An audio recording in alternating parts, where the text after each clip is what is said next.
Bom dia a todos, mais uma vez bem-vindos ao canal Pingas Visão, à emissão 35 deste canal. Hoje tenho o prazer de ter aqui no canal a presença de um ex-companheiro de escola, companheiro de aventuras, em que cada uma poderia dar por si só um conto. Um livro até, é bom da verdade. Cada uma das nossas saídas à noite dariam, de certeza absoluta, um conto. Isto para não falar da nossa ida à inspeção militar, por exemplo, em que essa daria certamente um livro. Bem, e muitas outras que não vou relatar aqui hoje, primeiro porque não quero arruinar desde já o futuro político do meu grande amigo, nem o meu também, não é? Portanto, nada direi sobre essas nossas incursões noturnas, para já. Somos amigos há mais de 30 anos, pá. Sempre tive por ele um carinho realmente especial, temos muito em comum, desde o signo ao local de nascimento, okay? E o destino juntou-nos como colegas de escola numa cidade do interior de Portugal, coincidentemente a mais de 8.700 km do nosso local de nascimento. Após termos perdido contacto durante algum tempo, isto deu-se, esta perca de contacto deu-se quando ele decidiu partir para uma aventura de vida nos Estados Unidos, não é?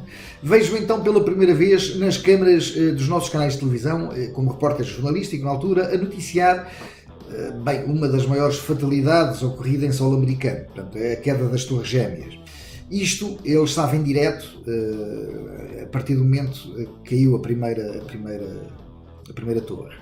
O jornalismo e a escrita para sempre lhe estiveram no sangue. Eu conheço, desde que me lembro na escola, ele sempre foi muito afeto, realmente, seja à escrita, seja até ao jornalismo, seja ele amador numa fase inicial, seja depois já enquanto jornalista da rádio, realmente tive o prazer de privar com ele ainda em Portugal. Portanto, ele já ligado à rádio, na altura, portanto, ele tinha na voz o poder de um locutor com aquele humor característico, sempre presente. Okay? Daí acabou por saltar para a televisão na América e entretanto,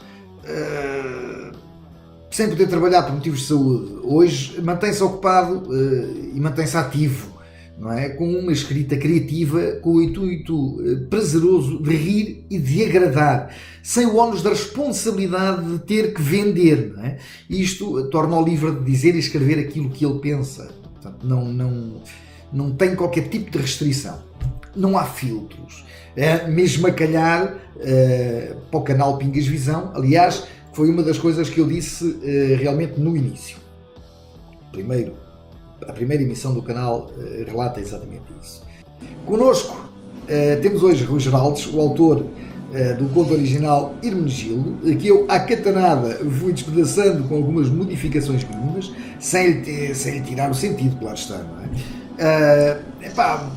Alguns acrescentos, algumas interjeições, numa história que é contada com pormenores e que fui chegando, limando e modificando, como disse já, o mais possível para ter algumas farpas que dão prazer colocar nos devidos sítios, umas intemporais, outras realmente atuais e afirmo até atualizadas ao dia de hoje. Bom dia, Rui!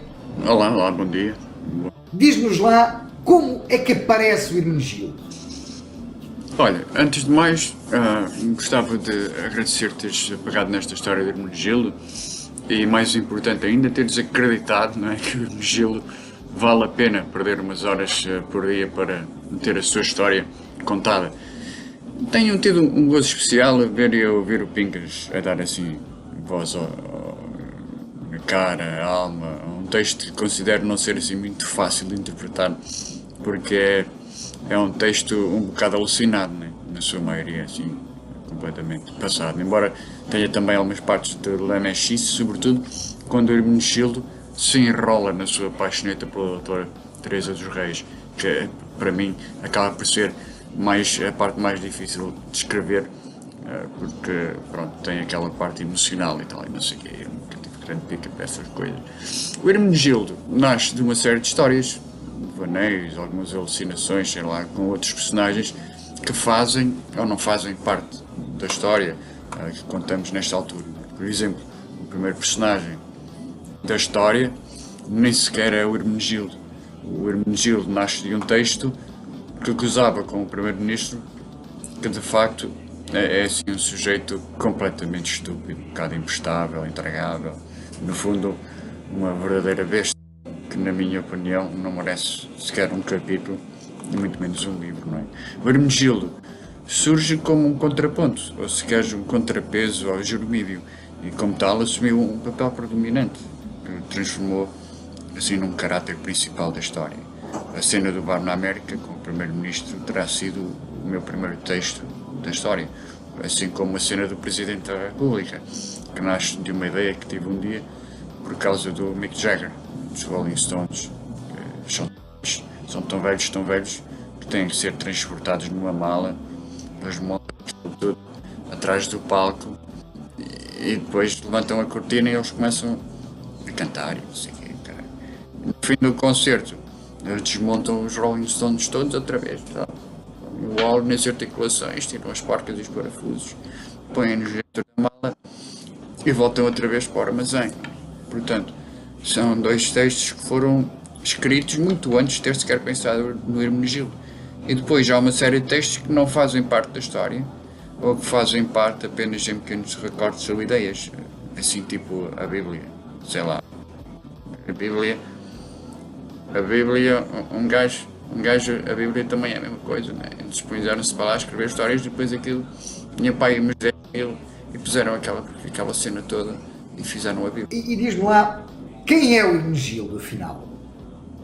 Ora, o Hermenegildo é assim um anti-herói, não é? Enquanto personagem dá um gozo enorme, porque tem uma série de nuances, a maneira dele ser, tem uma certa complexidade, não é? O Hermenegildo não é um gajo fácil, as pessoas podem pensar. Começamos, por exemplo, por ser um rapaz do campo ou da montanha, não é? Montanha, do campo. Compreendemos então que é um homem simples, que apesar de ser simples também não é burro, não é? Ou ignorante, antes pelo contrário. O Hermenegildo é aquela coisa que a gente decide às vezes chamar, é um bocado pamonha, quer dizer, vai lá para o Hermenegildo também tem um bocado a ver com a minha história. Teve uma altura em que o gajo vai vindo de Viseu por uma circunstância qualquer, teve que estudar para Lisboa, não é? E aquela gente apagavam todos para mim como se eu viesse para lá, como se eu fosse um extraterrestre, não é? Vinha lá do monte, e então é assim, aquela percepção que as pessoas têm à primeira vista, não é? Agora, quando escrevo o Hermenegildo, dá-me um gozo bestial. Quando escrevo os diálogos e o Hermenegildo, quando fala, por exemplo, eu acho que aquilo é um espetáculo. É um espetáculo, quer dizer, é que assim como se tivesse inventado uma linguagem completamente nova, não é? É uma dor de cabeça, porque o leitor também tem que entender um bocadinho o que é que ele diz, não é? Numa linguagem que na prática não existe e que me faz, por exemplo, andar para trás e para a frente e dizer agora como é que quando vou falar alguma coisa tenho que andar para trás para ver o que é que ele disse antes, não é? Que é para não escrever. Como eu te compreendo, que ao ler esta linguagem em que os neologismos são predominantes, deram-se à vontade, deram-se, sei lá, 3 AVCs mentais e 3 nós. 2 no cérebro e 1 nos intestinos. Não, é verdade, acontece, não é? O Hermenegildo, quer dizer, o Hermenegildo não se entende, não é? O Hermenegildo interpreta-se, não é? A linguagem é de tal forma que ao interpretarmos o que ele quer dizer, acabamos por o entender. Agora estou a dizer assim, como é que eu me deu na cabeça para fazer esta coisa, desta linguagem? Isto tem a ver com um colega que trabalhava comigo no jornal, que era transmontano. Quer dizer, não falava mirandês, não é?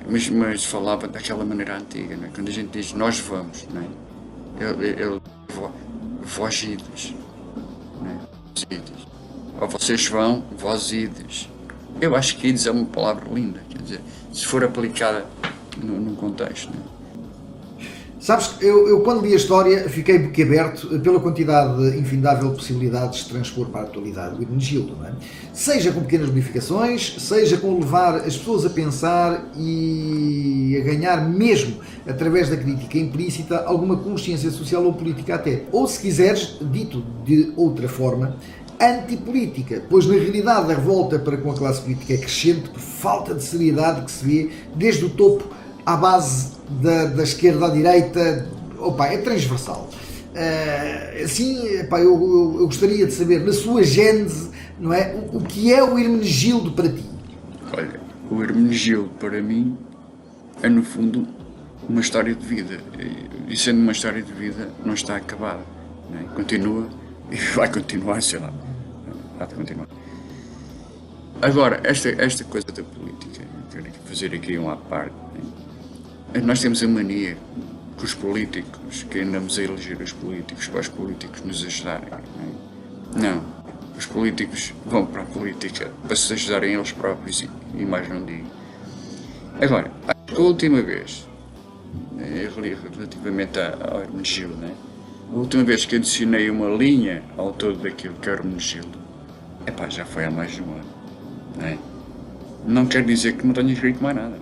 Só que não escrevi mais nada que achasse ter qualidade suficiente para juntar aos capítulos que já existem e que tu já tens, que as pessoas já leram. Quer dizer, não quero mesmo dizer, quer dizer, há partes, há ideias, não é, que fazem parte desses capítulos que já existem como ideias. Não é? Eu, por exemplo, as pessoas dizem, como é que surgem estas ideias? Uma das maneiras, uma das formas em que me surgiram mais ideias, por exemplo, era a conduzir. Olha, tomar banho, que nem te passa pela cabeça as ideias que um gajo tem no chuveiro, não é? O Hermenegildo. O que acontece, precisamente por ser um personagem que merece mais do que um par de linhas, muitos capítulos para encher, sinto que atingi aquilo que se chama o bloqueio do escritor, o que sinceramente é um broche, mas é um broche daqueles grandes, né? Daqueles broches pesadões, aqueles que se traz ao peito com uma medalha do matador, ou a placa da Agora penso que todas aquelas histórias que se escrevem, né, tendo em conta o estado de espírito, no caso desta história em particular, do ambiente político, económico e social da altura, e também, pronto, da minha vida pessoal, não é? Porque tudo isto, todas as experiências, não é, contam para se fazer história. Agora, há um erro que cometi no último ano. Foi, se quiseres, tentar limitar o Hermenegildo a uma área geográfica dele, da história, não minha, mas da história dele, que era Portugal, né? Para a influência em termos de escrita. Agora, no último ano, por exemplo, ficou demonstrado que o Hermenegildo é, no fundo, quer dizer, um cidadão do mundo. A história não se reflete apenas no Portugal de há anos atrás, mas na América de Trump, no Brasil de Bolsonaro, sei lá o que é que ele vai dar, né? Mas entretanto a gente ri-se. Naquela prejuízo do Brexit, nos gajos da Arábia Saudita, do petróleo, não sei o quê, nas manifestações em França. São situações que têm tudo a ver com o que existia quando comecei a escrever o Hermenegildo há 3 ou 4 anos. Né? Portanto, há uma conjuntura favorável a que saiam mais alguns fascículos no futuro. Até porque, tudo se existe dar um daqueles entalamentos dos grandes, começares a contar a história sem dizer nada. Uma sacanagem que só se faz entre grandes amigos, que de facto até somos há mais de 30 anos. Portanto, estás desculpado. Para já estás desculpado. É verdade que eu não te disse nada, mas é verdade também que já te tinha ameaçado que devias fazer alguma coisa com os textos que estavam a ficar francamente deliciosos. E um dia tu disseste-me que eu poderia utilizá-los, não é? Mas eu esperei sempre que aparecesses com uma iniciativa. Ao perceber que eras um egoísta do caraças e que escrevias por diversão e privavas o resto das pessoas das tuas ideias e histórias, foi quando decidi pegar na história com mais ou menos beliscão, mais ou menos arranjo e inventar um personagem, não é, que tivesse presenciado, testemunhado todas as peripécias da vida de Hermenegildo. E assim contar este romance envolto de uma comicidade e leveza extraordinárias, Rui. Mais informe que na realidade é verdade sim que tenta a lei. Pois eu acabei por ameaçar assassinar o Hermenegildo, não é? Caso isto para o público, caso ele não escrevesse a história até ao final, em virtude de só me ter enviado 13 capítulos, não é? Epá, a história estava inacabada. Ora, se há coisa que eu detesto ver, é um filme em que a luz falha a meio. Estás a dizer, ou ler um livro, não é? Um gajo diz, pá, está no brabeiro, não é? Até uma notícia. Pá, um gajo está no cabeleireiro, está à espera de uma consulta no dentista e estás a ler um livro ou estás a ler uma revista, não é? Epá, e de repente, quando estás a virar a página, reparas que alguém arrancou 3 páginas para fazer um borrão. Estás a ver? Epá, é o Catano, pá. É de um gajo ficar com uma pilha de nervos, principalmente se a história é boa, não é? Foi isto que eu, quando vi o teu conto, foi exatamente isto que eu senti. É a mesma coisa, pá. Eu só acho sinceramente que se tu matares o Hermenegildo, epá, vais ter que ter a ver com o Tancredo, não é? O Tancredo é um gajo complicado.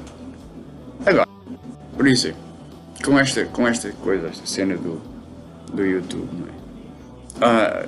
Acaba por abrir-se umas perspectivas interessantes. Poderá haver, inclusivamente, não é? Uma possibilidade engraçada, epá, de quem quiser sugerir novos capítulos, não é? Podem ou não ser aceitos, não é? Quer dizer, pode acontecer, ok, o pessoal pode sugerir, não é? Se a malta gostar, a malta faz. Se a gente não gostar, a gente faz de conta que não leu a sugestão, não é?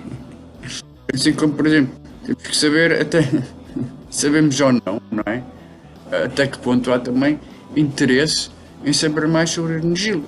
Então pode chegar a história, não é? Se a história do Hermenegildo tiver sucesso em termos de aceitação, não é?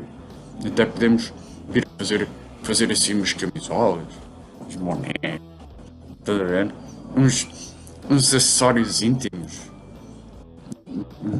sei lá, uns baby dolls, umas cuecas, epá, uns comprovativos, sei lá, dá para escrever tudo. Uns testes a abrir, né? Eu vou dizer qual é os testes de gravidez, qual é a coisa, por exemplo, dava mais gozo a uma mulher, por exemplo, não é? Fazer um teste de gravidez e o teste de gravidez ter uma fotografia do Hermenegildo. Ou se for uma menina, o Hermenegildo ficava cor-de-rosa, se for um rapaz, o Hermenegildo ficava azul. Pois podemos. Estás a ver já as ideias que já nascem destas coisas. Uma coisa que eu gostava muito de oferecer às pessoas, por exemplo, eram umas caçadeiras assinadas pelo Tancredo. Eram mesmo metralhadoras assinadas pelo Tancredo, não é? Não sei, no fundo disto tudo, fora de gozo, não é? Eu vejo a escrita como assim um ato mais ou menos egoísta. Um ato egoísta porque a gente de fazer aquilo que eu gosto de fazer, independentemente de vir a ser publicado ou ganhar dinheiro com possível livre, pá, isso a mim não me interessa nada. O que me interessa, o que me move realmente é o gozo que dá acordar de manhã, assim com uma ideia na cabeça, não é? Passar essa ideia para o papel. Escrever um texto é assim tipo um meio de escapar à loucura do dia a dia e encaixar naquela cena de acordar à meia da noite. O gajo acorda à meia da noite aqui está gargalhado. Ter a certeza que não vai esquecer a porra do sonho, né?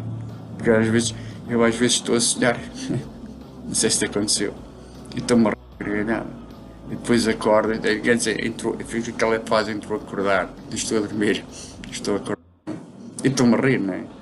E depois acordo que a minha mulher dá-me um safanão, não é? Porque ela está a dormir, e eu estou-me a rir, eu não sei o quê.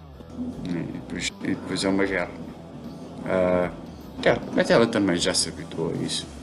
Ou ver-me lá que às vezes eu rio-me aqui que nem um doido, não é? Estou a escrever uma porcaria qualquer. É às piadas, não é? Começo-me a rir. Para mim, uma das coisas importantes, acho eu, na escrita é que se a gente gosta do que está a escrever, as pessoas também vão gostar, não é? Porque, quer não, nós somos, como tu dizes, nós somos egoístas, que toda a gente que escreve, eu não me considero um escritor porque eu não escrevo todos os dias, não tenho paciência para saber. Mas, no fundo, a gente escreve para nós. É o egoísmo de uma pessoa que escreve, eu escrevo por mim, eu quero lá eu saber. pá, se isto vai ser lido, se não vai ser lido. Tu sabes, por exemplo, agora vou fazer isto público, pá, que eu uma vez escrevi um livro, acabei, era pá, não sei quantas, 300 e não sei quantas páginas, não é? Depois vim quintal e queimei aquilo tudo, não é? E a minha mulher era a deitar as mãos à cabeça, porque eu estava a queimar o livro. E, pá, mas aquilo chegou a uma altura que eu não tinha piada, não é? Deixou de ter piada. Pronto, ok, embora, vai para onde tem que ir, que é para o caixote de lixo, para a fogueira. E até estava assim, já estava agradável. Agora não vou dizer, epá, não vou dizer que não gosto de se ver. Se as pessoas gostam ou não devo o trabalho, não é?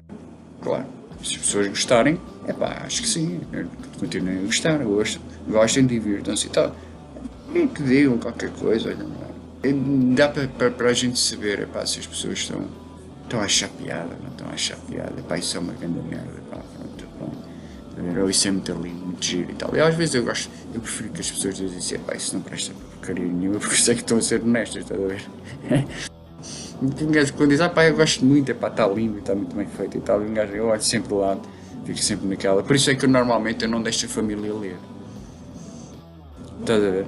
Não deixo a família ler à parte da minha mulher, que a minha mulher desanca logo se não gostar, o que é um espetáculo. Não, pronto. Agora, se eu vou dar às minhas irmãs, ao meu irmão, assim, pá, isto está mesmo, está porreiro, está muito giro, pá, está lindo. Se calhar nem nunca leram aquela merda, mas como é de família, ok, continua, vais pelo bom caminho, é como a freira do outro. Agora, não, pá. E depois há outra coisa, o canal. O canal é interessante. Pronto, é pá, para as pessoas fazerem perguntas ou tirarem dúvidas, não é? Que não me importa nada. Qualquer uma das pessoas, uma dica sobre escrita, pá, se as pessoas tiverem dúvidas e querem saber, pá, como é que eu faço para escrever, ou se escrever é difícil, ou inspiração que tal, pá, tudo bem, perguntem, não sei o quê, eu dou as minhas sugestões, não é? Isto aqui ninguém ensina ninguém, nada a ninguém, não é? Cada um é como cada qual. Mas se elas forem suficientemente corajosas para seguir os meus conselhos, que sigam. Eu, por exemplo, eu não sei se terei coragem de seguir os meus conselhos. O pior que pode acontecer por exemplo, às pessoas que queiram escrever, eu acho que sim, escrever é porreiro. Escrever é uma daquelas cenas que libertam um gajo, não é? Escrever sem sequer pensar no que é que está a escrever ainda é mais espetacular, não é? Que é que normalmente como eu escrevo, não estou a pensar, eu começo a escrever uma porcaria qualquer, depois está-me na cabeça, estou a escrever outra coisa completamente diferente. E sem droga, não é? Sem droga, nem morrer. Até mantenho slim, sei lá, ou não, sei que cada um é como cada um. Não é? Pior que esta brincadeira toda, não é? Pior do que tudo isto é roubar. E quando um gajo rouba e não consegue fugir, não é? Isso é que é chato. Mesmo que seja, não é? Agora, sempre tem que ter consequências mais graves, não é? Só escrever e lá e só não gostar, posso saber. A menos que seja, por exemplo, um gajo político a roubar e não conseguir fugir, se for um político ou um empresário ou um banqueiro, pode roubar à vontade, né? Nem precisa de fugir. O que tenho a dizer é que essa parte do subscrever e do gostar e do não gostar é porreiro, porque a gente está a fazer isto por gozo, não é por afirmação, não é por fazer dinheiro, a saber de fazer dinheiro. Se os gajos começarem a fazer dinheiro, depois fica rico, depois os nossos filhos metem-se na droga e no diabetes. Claro, tem piada, é porque dá-nos gozo e daria muito mais gozo se a malta dissesse algo. E um gajo fica vadio, não é? Um abraço, fica bem.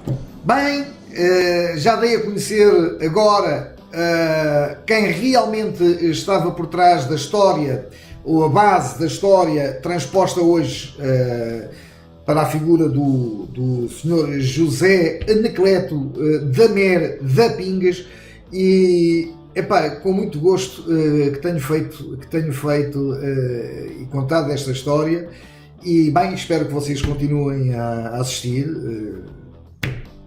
Meu bem-aja, muito obrigado. Não se esqueçam, continuem a pôr likes, que é isso é que é preciso. E até amanhã.